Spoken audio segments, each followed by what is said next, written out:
All right, we have about 1 minute left and we will go ahead and get started.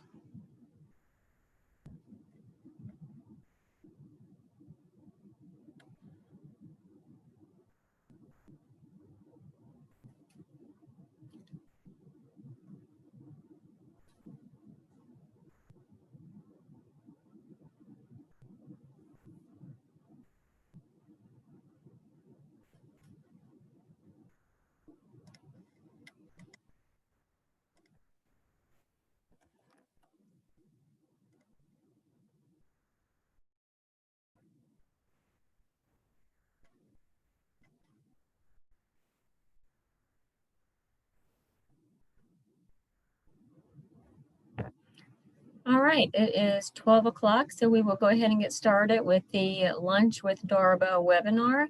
And today we are doing the benefits of environmental education.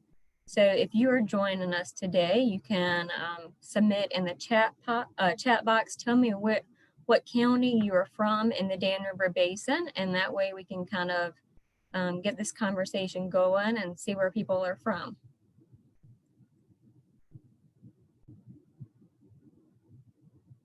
All right, so we'll go ahead and get started with the presentation.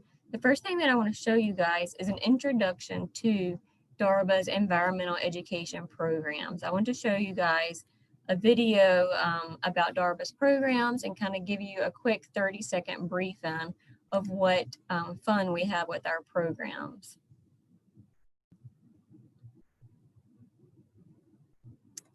All right, give me just a second, we'll get this going.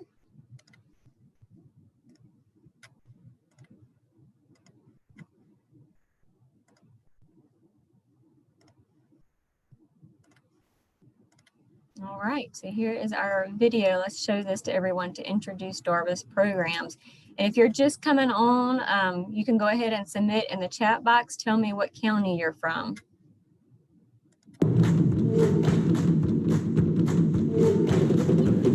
Can't hear this, let me know.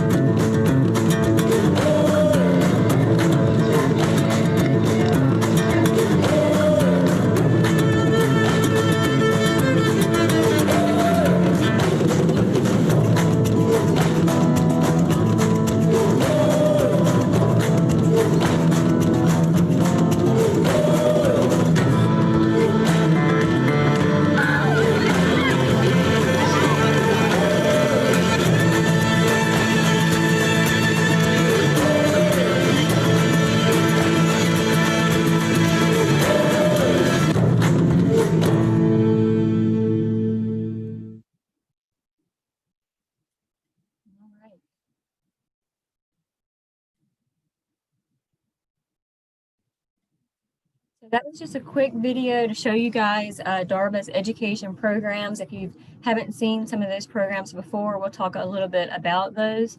So again, the focus of this webinar for today is the benefits of environmental education. So let's dive in. My name is Krista Hodges, and I'm the education manager for the Dan River Basin Association. And I've been doing this now for about 10 years. So I've seen a lot of impact over the 10 years with environmental education as it has grown. So if you're not familiar with the Dan River Basin Association, we cover 3,300 square miles in the Dan River Basin, and that's 16 counties between Virginia and North Carolina. So our basin covers anywhere that the Dan River flows. We have a wide service area, and I get to work with a lot of students throughout the service area. So we'll talk more about that in a little while too. So the mission of the Dan River Basin Association is to preserve and promote the natural and cultural resources of the Dan River Basin through stewardship, recreation, and education. So through stewardship, we like to get people out monitoring our streams, doing river cleanups, and trying to protect the area that they care about. So with recreation, we like to get people outdoors. Maybe that's through canoeing, kayaking, or hiking. So in our area, some people may never been on some of these streams before, or have never been on the trails before. So we get people out and introduce them to those things. And then with education, as education manager, I develop a lot of environmental education programs to work with youth of all backgrounds in the Dan River Basin, and even with all ages of people from, kindergarten, pre-K, all the way up to adults, elderly. We get them outdoors and doing some hiking. So what exactly is environmental education? Environmental education is a type of education that increases public awareness and builds knowledge about environmental issues. It provides the public, and particularly we work with youth when we say environmental education with schools, and it provides them with public skills, to make informed decisions and take responsible action for some of the things that they're learning about related to environmental issues in their community. So what exactly are some environmental education programs in the basin? So we have Trout in the Classroom. We've been doing this since before I started. In 2005 was when the program started with Dr. David Jones, and then we adopted the program in 2008. Streamside Trees in the Classroom, we started in 2012. So students, they grow black willow cuttings in their classroom, and then they plant them along a waterway in need of restoration. We do watershed presentations for classrooms, schools, environmental groups. We also do a lot of tub of bugs presentations. That's one of our most sought after, favorite presentations that we do, because as you can see in that picture there, that's the tub of bugs. You can see that plastic tub there. It has aquatic insects in it that we've caught from rivers or streams within the basin. So the students always get excited about seeing those aquatic insects. And then Forest School has been a program that we've developed over the last several years that has worked with youth at a very young age, like preschool ages, to introduce them to nature and to their families to nature, and give them an opportunity to be outside and enjoy nature, a chance that they may not normally get to do. So you may ask, well, how many students do you work with every school year? And that depends on the school year. This year, obviously, we may not work with as many because of the COVID situation, but last year we've worked with over 5,000 students in the basin. And that means that over 250 hours were dedicated to environmental education. And the counties that we served were Henry County, Martinsville, Franklin, Halifax, Pennsylvania, Danville, Patrick County, Rockingham County, Guilford, and Asheboro. So a lot of those counties that you saw on the basin map were served last school year. If you want to see more details about that report that we did for last school year, you can go to our website and check out our For Educators page. So as far as environmental education goes, we're going to talk a little bit about the history of environmental education, where it kind of, got a little bit of momentum in 2014 for the entire area of Virginia, and then the statistics and how it has changed, and like personal stories. So I can't talk about statistics without talking about personal stories, because I feel like for this type of thing, as far as talking about the benefits of environmental education, I need to throw in some personal stories. So I'm excited to share those with you guys.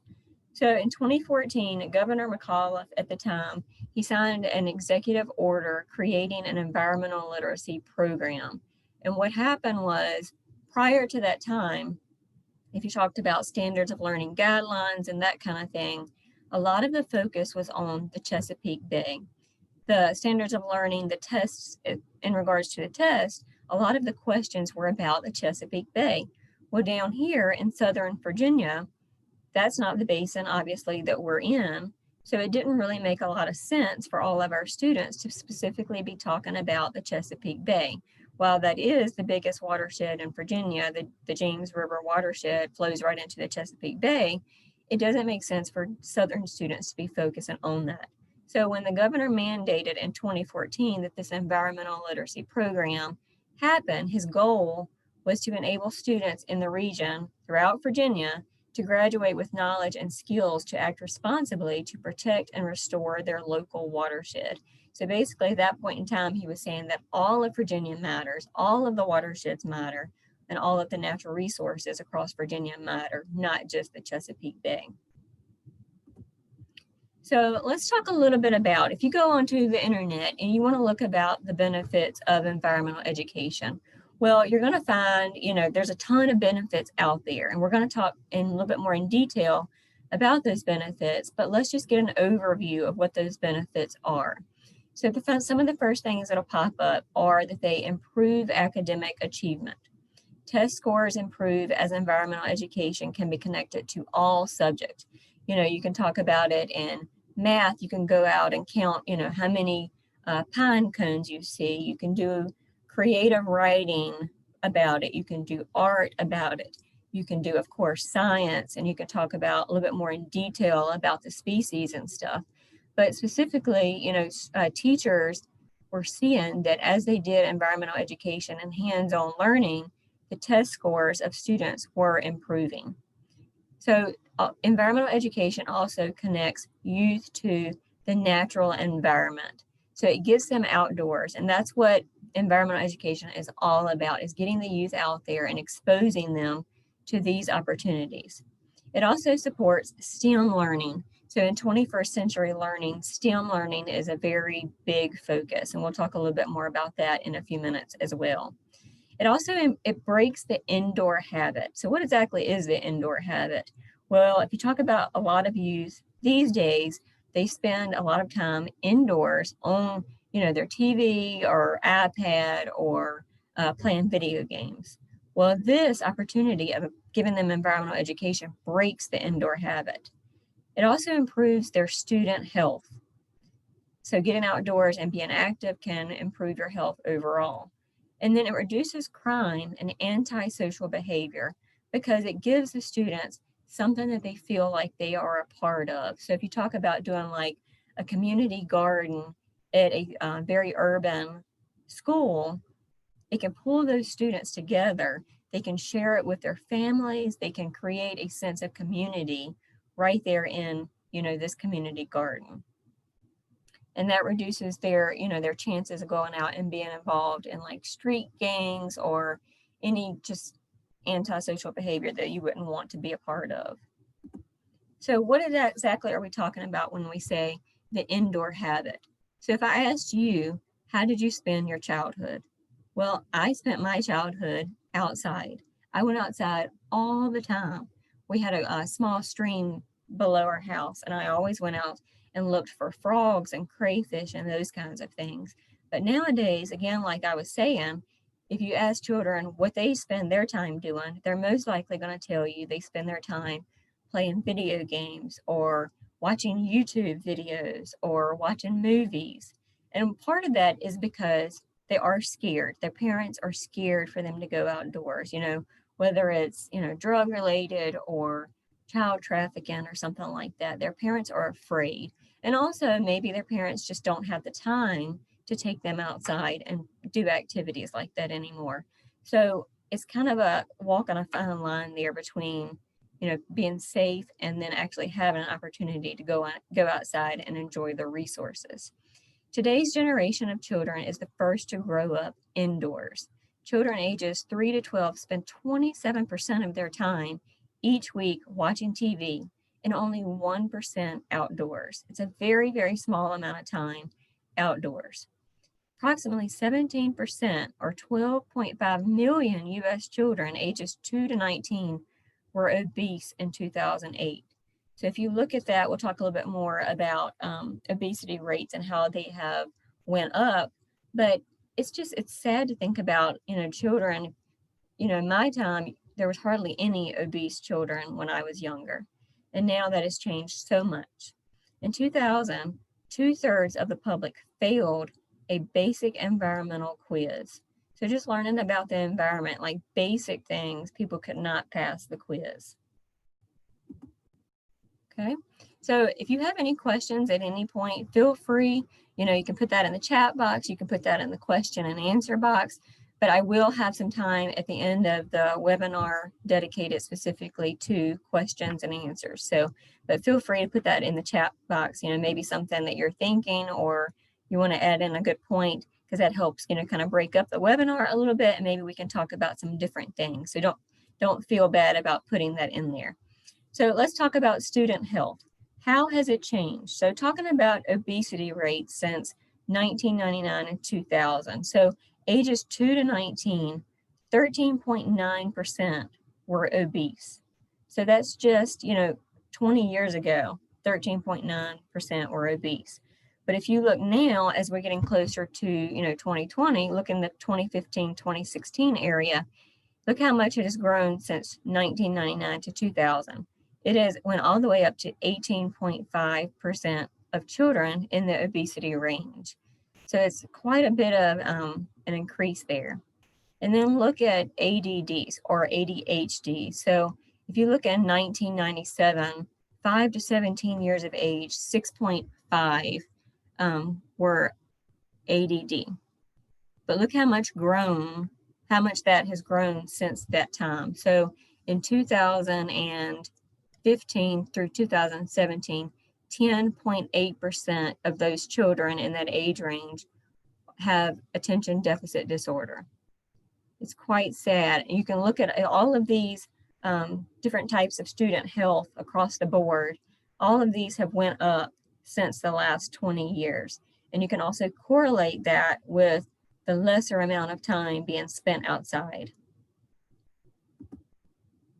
So specifically, outdoor play, if you look at that, the amount of time that children are spending outside playing, of course, that has went down, but it specifically reduces eye conditions, prevalence of asthma. It is known as a treatment for attention deficit disorder and ADHD. It also reduces stress. So if children spend time outside, it gives them a natural focus. They can watch wildlife. They can look at a river flowing. They can look at trees blowing in the wind, and just spending 15 minutes outside a day can reduce your stress level. And this is not only for children, but also for adults. If you're feeling stressed out, if you're feeling overwhelmed, you can go outside for a walk and your stress level will automatically start coming down. And also it'll reduce your BMI level, so your body mass index, your weight levels. So spending time outdoors, there's doctors across the country that are recommending now, their prescriptions are to go outside and spend time exercising, and just, simple walking around a trail can reduce your weight level. It can do so much improvement for your health.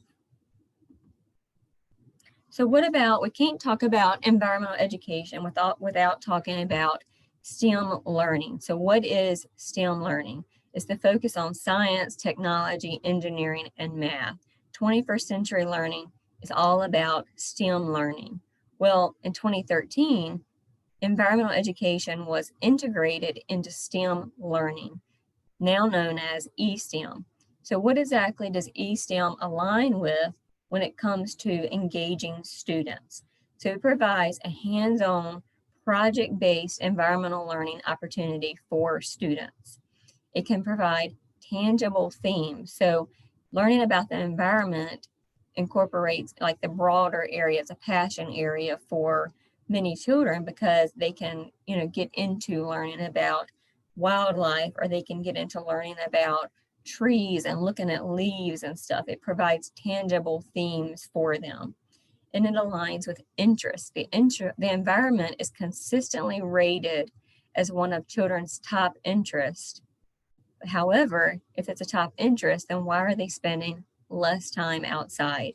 It doesn't make sense. So it also fosters achievement and empowerment. So projects result in a visible impact made by students, which fuels inspiration and a sense of achievement in students. So they get excited about being outdoors. They get excited about being in these projects. And in some of these, stories, these personal stories that I'll share shortly, you'll see that these students, it changes them when they get in environmental education. So environmental education and early learning fosters interest in STEM careers.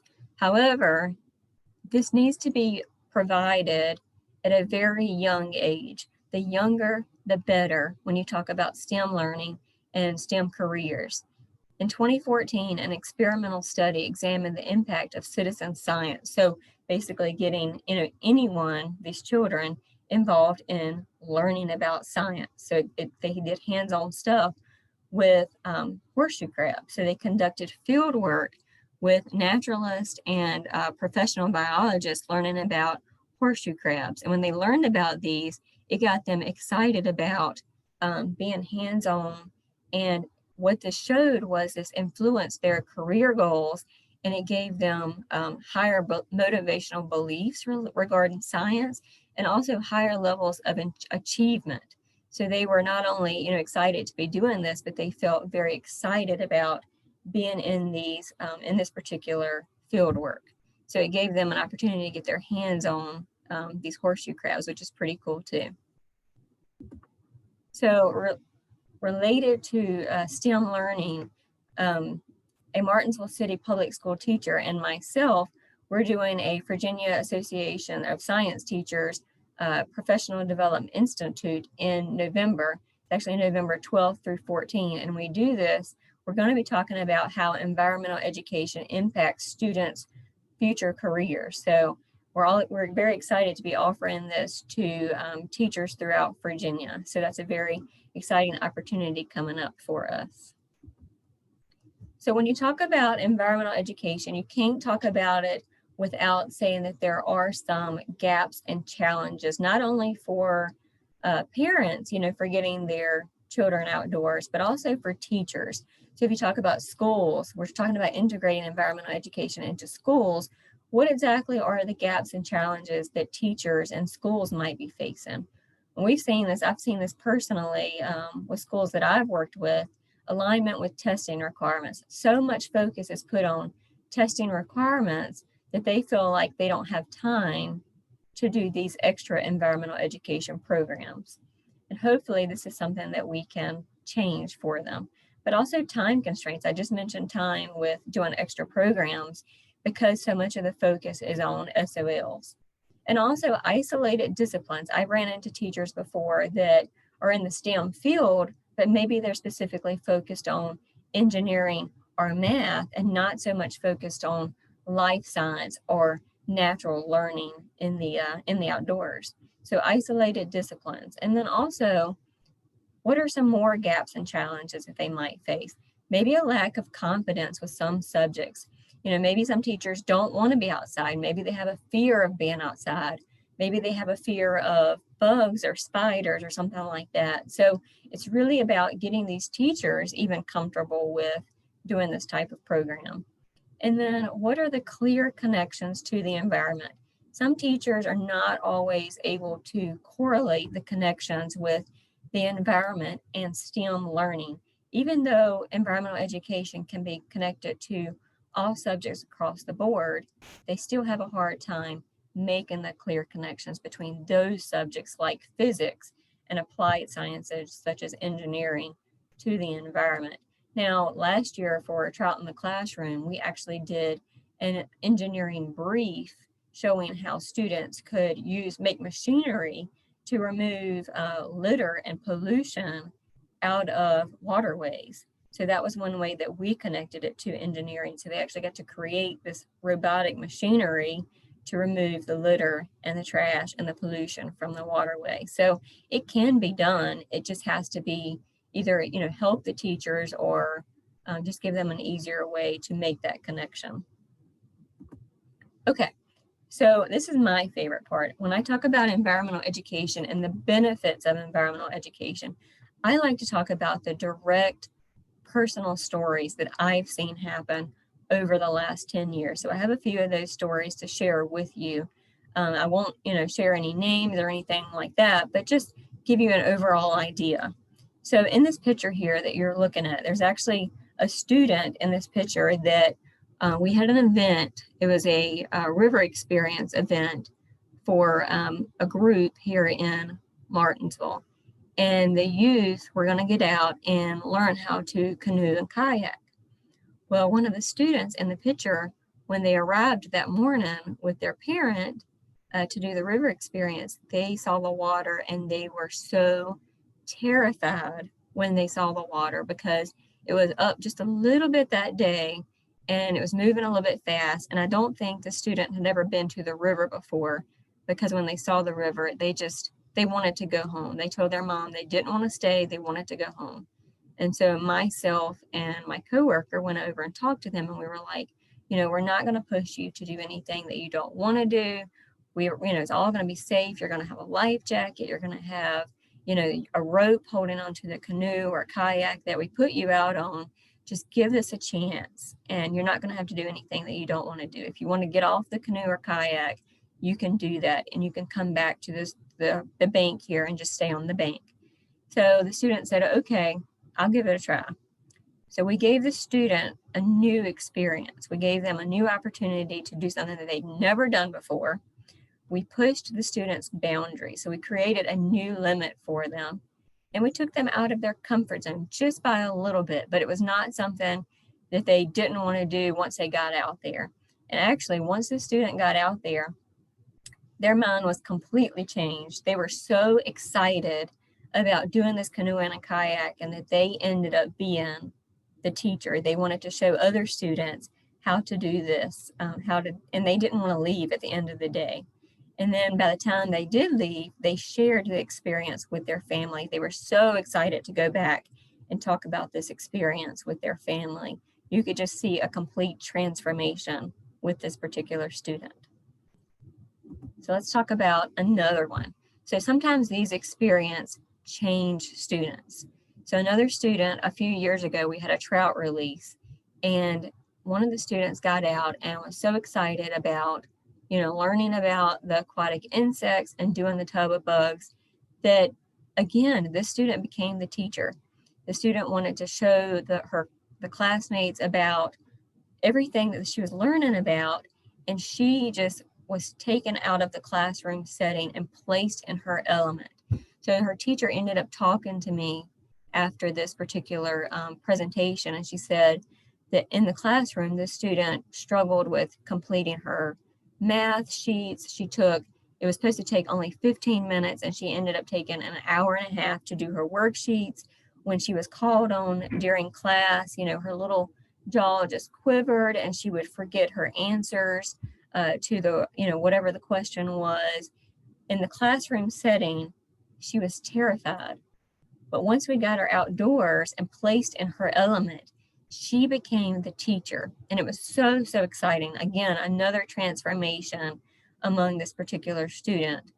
And this student was excited to learn through hands-on education versus textbook learning. When it came to textbook learning, this particular student just shut down. Again, like I said, she just had a hard time answering the questions, completing her worksheets, and they were actually considering her to have a learning disability. And when we got her out there, it showed. And so her teacher said, I never knew she was like that with learning about the environment, or learning about, natural resources, or learning about wildlife.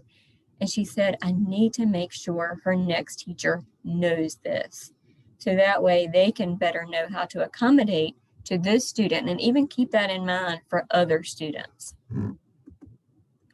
So another personal story that I've seen happen, students with learning disabilities want to experience and participate in the same activities as their peers. So in particular, I had a student several years ago that was autistic, and the student's parent was actually in the school system as well, and she didn't care about, don't touch that, it's a spider, or don't touch that, it's a bug. And she had constantly been telling this student that, a lot of these things in nature were not good. And so students, children, they pick up on those things from their parents. And so once we got out there and we were doing the aquatic insects, it was surprising, because a lot of their peers, they just want to get their hands on the crayfish. They want to touch these aquatic insects and see what they're all about. But seeing their peers doing it, this particular student got excited about it and was like, you know what, I want to do it too. And again, this was an autistic student.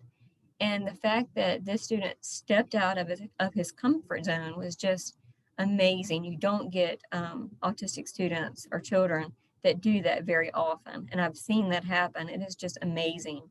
And so away from their parents and family that may be uncomfortable with nature, they want to try new things if they are provided these opportunities and same activities as their peers. So one more personal story. A few years ago, we had a trout release, and sometimes we get high school students coming to the trout release with their younger brother or sister, because oftentimes we have this for elementary students. Trout in the classroom we typically do for elementary students. And so we had a couple of high school students come to the trout release. And after we did the trout release and stuff with the elementary students, the high school students came over and said, I did trout in the classroom when I was in elementary school, and this is my little brother over here from this school, and I wanted to come with him and see the trout being released because, it was so exciting when I did it. I, got to release the trout and got to see the trout grow. They held on to that experience and their memories from the program years ago that they wanted to come back and experience it again with their younger sibling. So we also have found out that some of these students that participate in elementary school and then even learn more about these kinds of things in high school end up choosing careers in the science field because of these experiences and memories that they had from these education programs. And also they create a lifelong love of nature and the environment. These programs, they really truly do get students excited about nature and about the environment.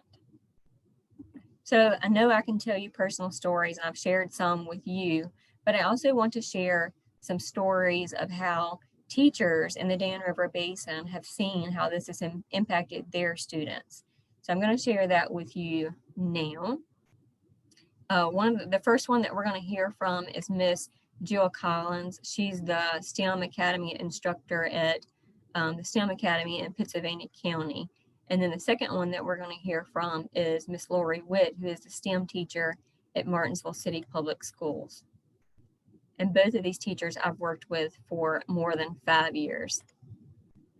All right, let's see.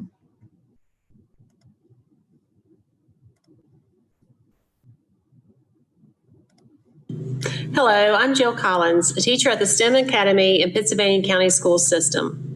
I would like to tell you a little bit about the STEM Academy. We service the students who are in grades 5, 6, 7, and 9th. We also service the gifted students who are in grades 3 through 8th, and the 8th graders get to attend a year-long scientific investigation with us here at the STEM Academy. Normally the students come about 3 times per semester. So we build this relationship with the students through the years since we start seeing them in elementary school. The benefits of environmental education, we definitely have seen an increase in the students' awareness of issues in our Dan River Basin area. We've been fortunate enough to have a partnership with the Dan River Basin Association and the Danville Science Center for about 5 years now. And through that affiliation, we have been able to increase the students' knowledge and their imagination, also their enthusiasm to help unlock their creativity when investigating environmental issues. This whole realm of them making connection to the real world, I think, has really improved their creativity, and their critical and thinking skills are definitely enhanced through these activities. Another important issue that the students have also increased their awareness of is their tolerance and understanding of different points of view. So when the students do their investigation or they have to come up with their project, the students will present it to the other students. Teaching them lifelong skills, I feel, has been very important for the STEM Academy, and definitely see the students improve through the years, learning through the environmental issues. Also, we are hoping that we are improving their lifestyle, making it more healthy for the students, so them not being afraid to go outside and investigate and understand that they are all citizens and that we all live downstream and we need to take care of our environment. Another important feature is strengthening their community involvement. And that definitely has shown with the students taking time to go to Camp Sela and help to clean up the camp area for other students and families to attend. So overall, we have seen an improvement in the students, their knowledge, just general knowledge of the abiotic and the biotic factors that are in our area, and learning how to take care of our environment. Thank you again from the Environmental Endowment for allowing us to have a partnership with the Dan River Basin Association, and we look forward to increasing our students' knowledge of our area. Thank you. All right, so now we're going to hear from the second teacher, Mrs. Lori Witt.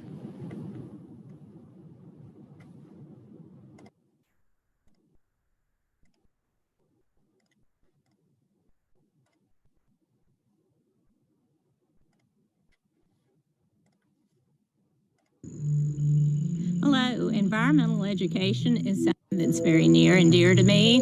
If you notice behind me, we have our monarch butterfly waste station, and I want to tell you a little bit about our environmental education here at Albert Harris in Martinsville. For some of our students, the butterfly garden is their first exposure to environmental education, and it is wonderful because for some of our students, this gives them their first opportunity to learn about plants and their natural habitat. And for some of our students, this is a launching board.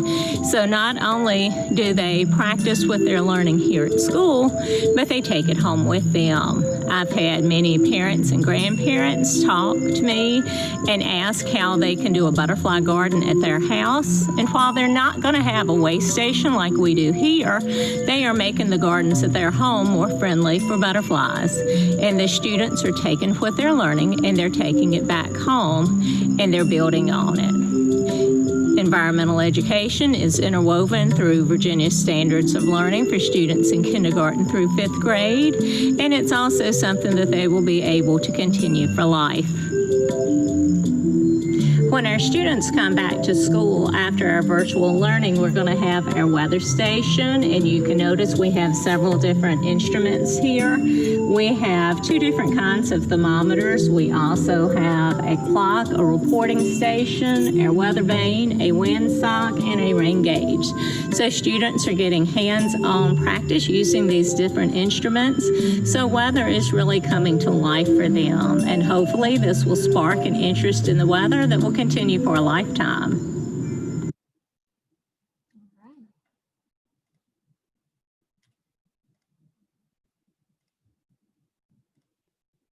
So, how has COVID impacted environmental education? So basically for the Dan River Basin Association, it has put a temporary halt on some of our programs such as Trout in the Classroom and Streamside Trees in the Classroom. But again, hopefully that's just temporary and we can get it started up next school year again. It has started a shift in some homes.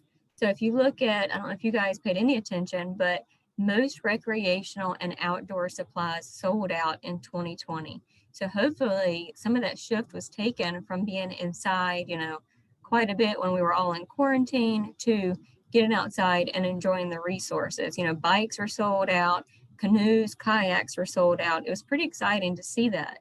And then it also created new opportunities through virtual learning to potentially reach more people. So even with just, with Dan River Basin Association, we're doing more virtual learning opportunities, and that has given us an opportunity to reach even more, or maybe even people that we wouldn't normally have reached to begin with. So schools are utilizing outdoor learning. So some schools are, most of the school ventilation systems are not equipped to handle viruses, and that's not all schools, I'm not saying all, but just most of them are not equipped to handle that. So they're looking at outdoor classrooms, both on a small scale and a large scale. So maybe a small scale can be just taking, one class at a time to an outdoor setting, maybe sitting out in the grass or at a picnic table and, reading. Or a large scale can be, figuring out a way to have all of the classrooms outside at one time. And what they're looking at is infrastructure cost, you know, whether it's for tents, picnic tables, or just utilizing natural settings, such as local parks and other green spaces, maybe a church grassy area or something like that, that can be within walking distance from the school. And so if you are interested in learning more about outdoor infrastructure related to outdoor classrooms, you can go to greenschoolyards.org, and they actually provide design assistance and cost estimation for free for your school. So we're finding ways to reach students at home through environmental education during this time, you know, while they're doing virtual learning. So one of the things that has been launched and we're hoping to get wrapped up in November is the Darva Art Contest. So this is specifically for elementary students in the Dan River Basin from 2nd through 5th grade. And as of right now, we have about 500 students that the flyer has been sent out to, and we should receive submissions by mid-November. And the winners will be announced in December. Now, something new that we've added to this that I'm very excited about is that we are going to take the winners from this art contest and do a driving tour in the Martinsville, Henry County area at 4 sites. And the students will hopefully be able to take their families and drive to look at the winners from the art contest. And that'll be pretty exciting to be able to give the family something to do, you know, during the month of December as a family. And winners and honorable mentions will also be placed on our website at danriver.org. So looking ahead into 2021, we plan to continue to offer our regular education programs as long as nothing changes between now and then. Next school year, such as Trout in the Classroom and Streamside Trees in the Classroom, we are looking forward to launching a Otter Holt video series and lessons in 2021. And then also we'll have a Tub of Bugs. I told you guys at the beginning that this is one of our favorite presentations. So we will have an interpretive video put together on that presentation to be able to share with the schools and the students. And then we'll also continue just to encourage safe family outings and activities in 2021. In the spring of 2021, we also hope to be able to send out an EE survey to all of the teachers and administration and school board within the basin to assess the current involvement in environmental education. So we want to know what our schools are currently doing and then what their interest is in having more or maybe just some environmental education in the future. Maybe there's schools out there in our basin that are not able to currently offer environmental education. So this survey will give us the opportunity to know what is happening in the basin. And then also it'll provide us with data that is needed to support grant proposals. You know, if we know what the teachers want, then we can submit proposals to help them get what they want. And then also a better understanding from teachers of schools in the region. So just an understanding of what's happening with environmental education. There may be a few schools out there that we haven't worked with before, and this will give us, you know, a great opportunity to work with them in the future. All right, so thank you guys so much for attending this webinar. I hope you learned a little bit about the benefits of environmental education and maybe even, you know, got excited about some of the personal stories that I shared and hearing from the teachers. Maybe you can share, you know, some of our programs with people that you know in the basin. Does anyone have any questions about the webinar or about some of the information that I shared?